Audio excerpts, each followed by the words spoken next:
dans notre série des qualités du féminin sacré.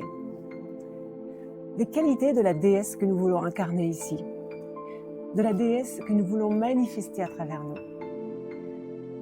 Une autre qualité est celle du contentement. Et qu'est-ce que ça veut dire, contentement? Ce n'est pas être content. Le contentement, c'est savoir se contenter de ce qu'on a et de ce qu'on est. De ce qu'on a d'abord. Parce qu'on a en fait beaucoup de choses, on a beaucoup de grâce, on a déjà beaucoup. Mais nous, les hommes, les humains, nous avons tendance à regarder la bouteille vide que la bouteille pleine. Donc, nous avons tendance à voir ce qu'on n'a pas, au lieu de voir incessamment ce qu'on a déjà. Et ce qui est merveilleux dans notre vie. Donc, la première chose, c'est d'arrêter de se comparer aux autres. Parce que chacun est unique. Et ce qu'on a, c'est exactement ce dont on a besoin pour évoluer dans cette vie. Donc, on arrête de se comparer et on cultive également la gratitude. Et c'est un art. On cultive la gratitude parce que ça nous oblige à regarder la bouteille pleine. Ça nous oblige à regarder l'immense trésor qu'on a déjà en nous. Rien que d'avoir des bras, des jambes, une bouche, de pouvoir s'exprimer, d'avoir des sens pour pouvoir toucher, sentir, parler. Tout ça, on se rend pas compte, mais en fait, c'est extraordinaire. Si on demande à une personne à qui il manque un sens, on se rend compte que la vie est vraiment beaucoup plus difficile. Donc, ce qu'on a, même si c'est peu, on l'a. Et quand on apprend à se contenter, de ce qu'on a, c'est le début du bonheur. Et pas seulement de ce qu'on a, mais aussi se contenter des situations qui nous arrivent.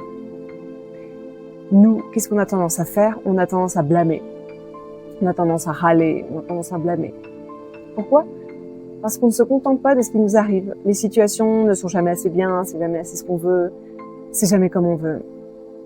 Et du coup, ça nous écarte de notre côté divin.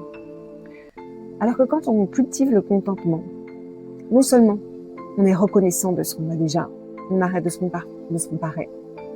On comprend à quel point on est unique, on ne se voit qu'objectivement. Et du coup, on accepte les situations. Parce qu'on apprend que les situations sont toujours là pour nous faire grandir. Même quand on a l'impression que tout va mal. Même quand on a l'impression que quelque chose que les situations nous font mal. Même quand les situations nous oppressent. C'est pour nous faire grandir. Et tant qu'on verra pas la leçon qui est là, on n'arrivera pas à grandir, on ne pourra pas évoluer. Et on sera bloqué là où on est.